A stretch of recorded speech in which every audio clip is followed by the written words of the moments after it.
ठीक है, अब जो है हम इससे पहले दर्पण सूत्र समझे हम क्या है। दर्पण सूत्र से पहले जो है हम चिन्ह परिपाटी की बात कर लेते हैं। हेडिंग मैंने बोला डालिए गोलीय दर्पणों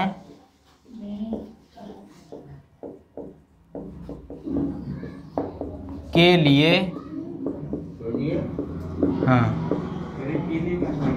चिन्ह परिपाटी, ठीक है, ठीक है, मैं लिख लो या के लिए लिख लो, कोई दिक्कत नहीं, ठीक है, कोई बात नहीं,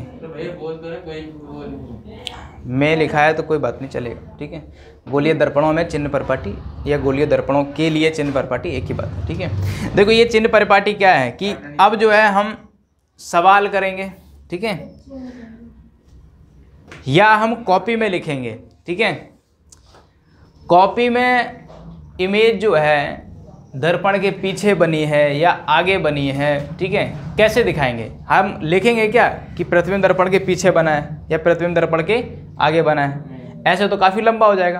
तो हम क्या है कि हम चिन्ह का यूज करेंगे, ठीक है। एक के लिए हम प्लस का चिन्ह यूज कर लेंगे और एक के लिए हम माइनस का चिन्ह यूज कर लेंगे, ठीक है। साइन से हमें पता चल जाएगा कि इमेज कहाँ बनी होगी, दर्पण के आगे या दर्पण के पीछे, ठीक है। तो यही समझ लेते हैं, प्लस में क्या होगा और माइनस में क्या होगा। और सीधी और उल्टी के लिए भी यूज कर लेंगे भाई।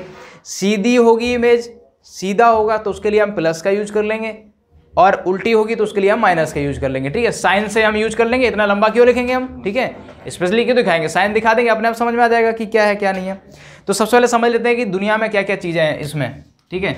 मैं अवतल दर्पण से शुरू कर रहा हूँ, ठीक है, एक एग्जाम्पल लेके, ठीक है।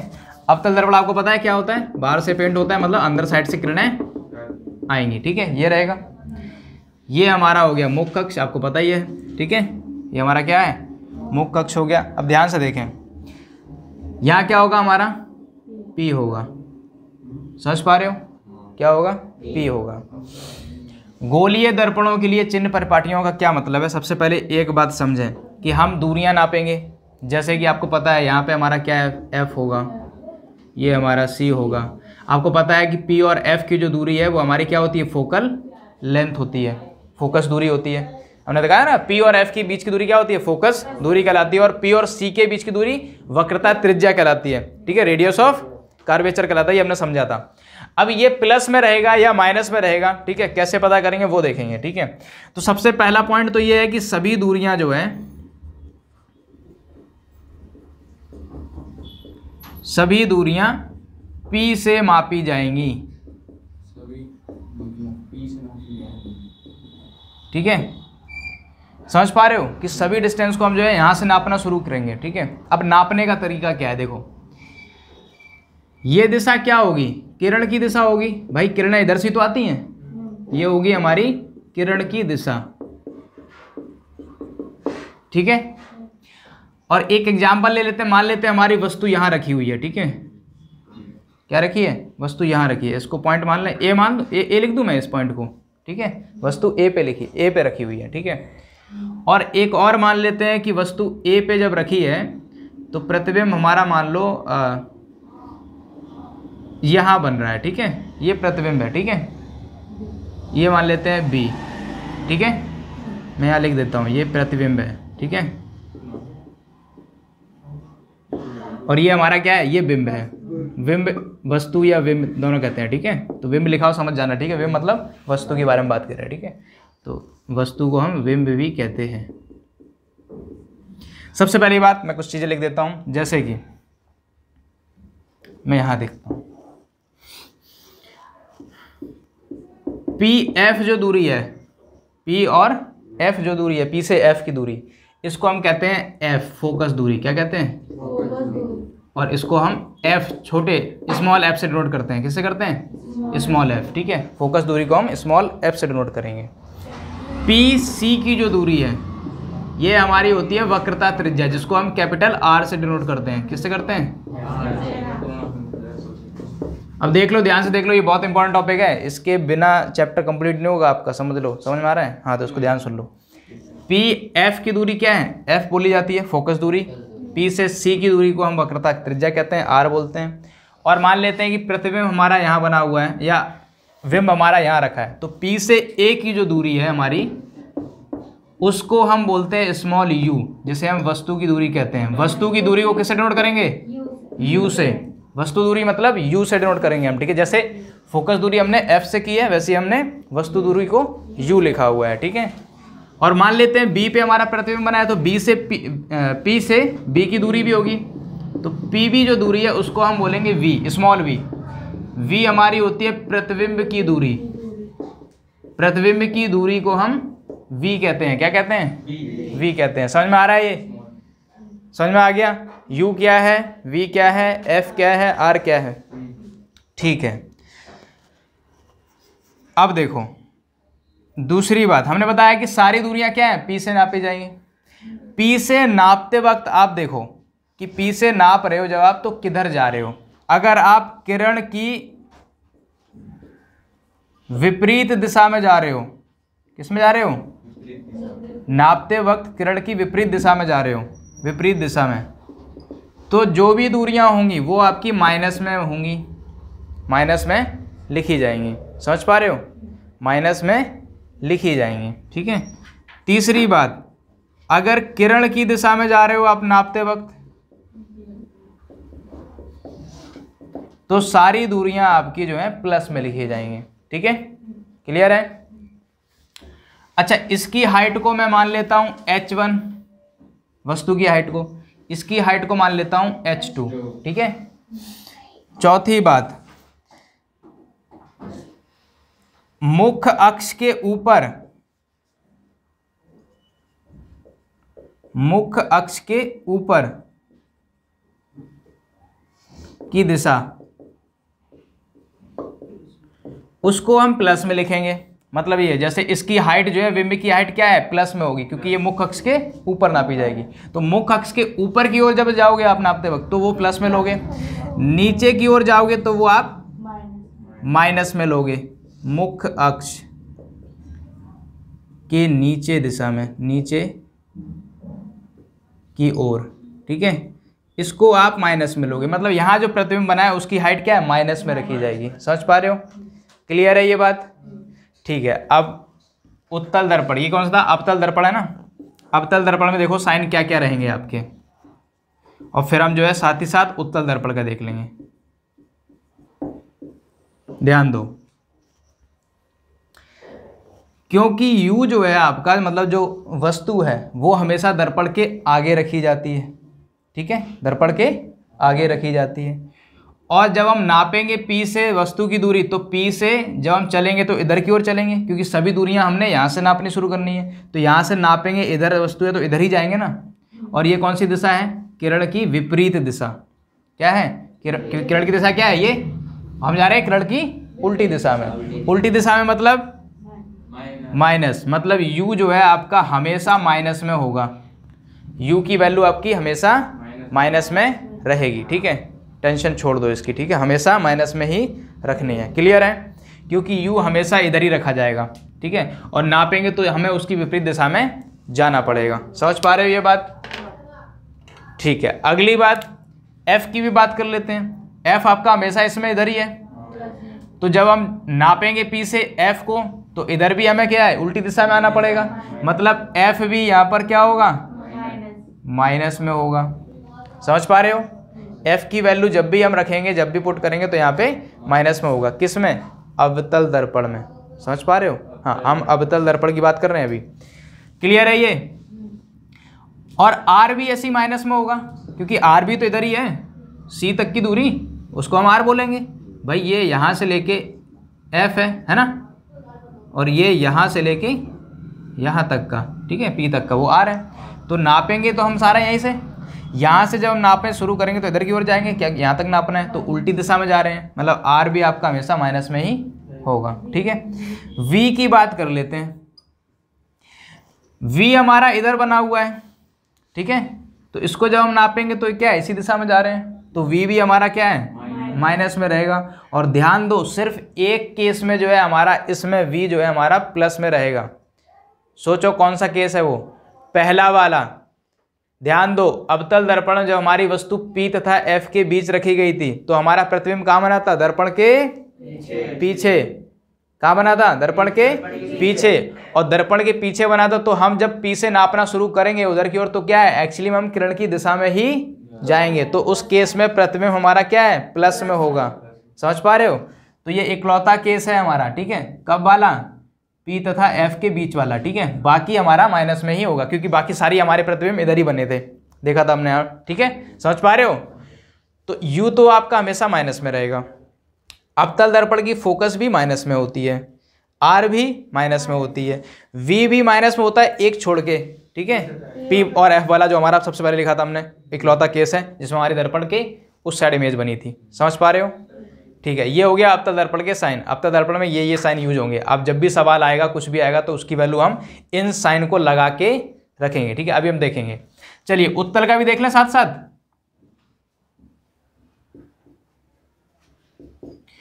उत्तल दर्पण हमारा कैसे बनता है, ध्यान दो। ये ऐसे बनता है कुछ, पी एफ सी, ठीक है, यहां से। और ये किरण की दिशा होगी, है ना। किरण इधर से तो आएगी, किरण की दिशा। देखो इसमें क्या है, वस्तु तो हमारी इधर ही रखी जाएगी, ए मान लेते हैं, वस्तु तो इधर ही रहेगी। तो इसमें भी यू तो हमारा माइनस ही रहने वाला है, ठीक है। यू हमारा माइनस ही रहेगा, ठीक है। तो यू दोनों में माइनस ही रहेगा, ठीक है। उसकी टेंशन भूल जाओ आप, ठीक है। यू बेफिक्र होकर माइनस में ही लिखना है, ठीक है। दोनों में माइनस रहेगा। अच्छा एफ की बात कर लेते हैं भाई। एफ इसका हमारा कहाँ है? यहाँ है भाई। जहाँ किरणें मिलेंगी या मिलती हुई नजर आएंगी वही हमारा एफ माना जाएगा। तो एफ हमारा इसमें इधर है। तो जब हम यहाँ से नापना शुरू करेंगे तो क्या है, उधर जाएंगे उस दिशा में। उस दिशा में जाना मतलब किरण की दिशा में जा रहे हैं। तो किरण की दिशा में जा रहे हैं तो एफ क्या रहेगा? प्लस रहेगा। उत्तल दर्पण में एफ की वैल्यू प्लस में रहेगी। समझ में आ रहा है? हाँ, और एफ प्लस में है मतलब वो दर्पण उत्तल है, ठीक है। दोनों बातें हैं, इधर से भी सही है, उधर से भी सही है, ठीक है। क्लियर है? तो आर भी हमारा प्लस में ही रहेगा भाई। जब एफ हमारा प्लस में तो आर भी हमारा प्लस में रहेगा। आर भी तो उधर ही है। और रही बात वी की, तो वी हमारा इसमें जो है माइनस में रहेगा, सॉरी प्लस में रहेगा, क्योंकि हमारी इमेज उधर ही बनी थी दोनों। देखो पी और अनंत के बीच में रखोगे तो पी और एफ के बीच में बनेगा, जो कि हमारा क्या उधर ही है, उसी दिशा में जाएंगे। और अनंत पे रखोगे तो फोकस में बनेगा, तो भी हमारा उधर ही जाएगा। तो वी की वैल्यू इसमें आपकी हमेशा प्लस में रहेगी, ठीक है। अब इन्हीं चिन्हों के द्वारा हम पहचानेंगे कि कौन सा दर्पण है, ठीक है, प्रतिबिंब हमारा कैसा होगा, ठीक है, वगैरह वगैरह, ठीक है। और एक चीज़ और नोट कर लेते हैं, H1 आपका हमेशा प्लस में रहेगा, क्योंकि मुख्य अक्ष के ऊपर नापते हैं हम चीज़ें, तो वो प्लस में रहती हैं। और वस्तु हमारी मुख्य अक्ष के हमेशा ऊपर ही रखी जाएगी, ठीक है। समझ पा रहे हो? तो H1 तो आपका हमेशा प्लस में रहेगा। और H2 आपका डिपेंड करेगा प्लस रहेगा या माइनस रहेगा। नीचे है तो माइनस में, ठीक है। माइनस की वैल्यू देखो, H2 में अगर माइनस की वैल्यू आ रही तो हम समझ जाएंगे अपने आप कि प्रतिबिंब हमारा क्या है, उल्टा बना है। समझ पा रहे हो? प्रतिबिंब हमारा क्या है, उल्टा बना है। और अगर प्लस आ रहा है तो मतलब प्रतिबिंब हमारा सीधा बना है, ठीक है। समझ पा रहे हो? इन सब चीज़ों से हमें पता चलेगा कि क्या क्या अभी होगा, ठीक है। अब हम समझेंगे दर्पण सूत्र, लेकिन उससे पहले नोट करो जल्दी फटाफट, और फिर हम देखते हैं आगे। ठीक है, बताइए कोई डाउट है? समझ में आ गया एक ही बार में? उत्तल दर्पण बता दें, क्या बताना है बताओ, उसमें क्या बताना है? यू तो माइनस में ही रहेगा, यू दोनों में माइनस है। सब में क्या, दो ही चीज़ें हैं, दोनों में ही माइनस है यू, ठीक है। क्योंकि यू जो है हमारा दर्पण के सामने रखा जाएगा, और दर्पण के सामने रखा जाएगा तो जब हम नापेंगे तो वो किरण की विपरीत दिशा में होगा हमेशा, ठीक है। इसलिए यू माइनस में रहेगा। एफ आपका प्लस में है उत्तल दर्पण में, ठीक है, क्योंकि एफ आपका उस साइड हो गया है, ठीक है, इसलिए, ठीक है। और आर भी उसी साइड है तो आर प्लस में रहेगा। और वी भी आपका उधर ही बनेगा तो प्लस में रहेगा, ठीक है। ठीक है, कर लोगे? बताओ समझ में आ गया? अभी करना कैसे वो तो हम देखेंगे। अभी ये समझ में आ गया ना, साइन वगैरह, ठीक है। अभी सवाल करेंगे तो समझ में आ जाएगा और अच्छे से। चलिए अब दर्पण सूत्र की बात कर लेते हैं, और इसके बेस पे सवाल हम जो है कल शुरू करेंगे लगाना, ठीक है। देखो दर्पण सूत्र क्या है। दर्पण सूत्र जो है हमारा, फोकस दूरी मतलब एफ, वस्तु की दूरी मतलब यू, और प्रतिबिंब की दूरी मतलब v, इन तीनों के बीच में एक रिलेशन है, ठीक है, एक संबंध है, ठीक है, उसी को हम दर्पण सूत्र कहते हैं। क्या रिलेशन है ये कहते हैं कि प्रतिबिंब की दूरी का रेसिप्रोकल व्युत्क्रम, व्युत्क्रम समझते हो, उल्टा है ना, जैसे होता है ना कि 2/3 लिखा है, इसका व्युत्क्रम क्या होगा 3/2, उल्टा कर देना। तो मतलब v लिखा है, v मतलब क्या है, हर चीज़ के नीचे /1 तो होता ही है, तो v/1 मतलब इसका उल्टा क्या हो जाएगा 1/v। मतलब प्रतिबिंब की दूरी का रेसिप्रोकल प्लस बिंब की दूरी का रेसिप्रोकल मतलब वस्तु की दूरी का रेसिप्रोकल। अगर आप इन दो चीज़ों के रेसिप्रोकल मतलब व्युत्क्रम अगर आप जोड़ते हो तो आपको एक्चुअली में फोकस का रेसिप्रोकल मतलब व्युत्क्रम मिलता है, ठीक है। ये रिलेशन है इन तीनों में, ठीक है, कि अगर आप प्रतिबिंब की दूरी का रेसिप्रोकल व्युत्क्रम उल्टा और वस्तु की दूरी का व्युत्क्रम, इन दोनों को अगर आप जोड़ते हो तो आपको जो आंसर मिलेगा वो आपको मिलेगा उस दर्पण की फोकस दूरी का व्युत्क्रम, ठीक है, समझ पा रहे हो। ये रिलेशन है, इसी को हम कहते हैं दर्पण सूत्र, ठीक है। और अब इस सूत्र की खास बात यह है कि अब हम जो है इसके बेस पे सवाल लगाएंगे। कैसे? सवाल दे दिया जाएगा कि एक भाई दर्पण है, अवतल है या उत्तल है, उसकी फोकस दूरी इतनी है, ठीक है, उसकी फोकस दूरी इतनी है, दे दिया गया। और बोला गया वस्तु जो है दर्पण से इतनी दूरी पर रखी गई है, तो बताओ प्रतिबिंब कहाँ बनेगा। प्रतिबिंब कहाँ बनेगा मतलब प्रतिबिंब की दूरी पूछ रहा है।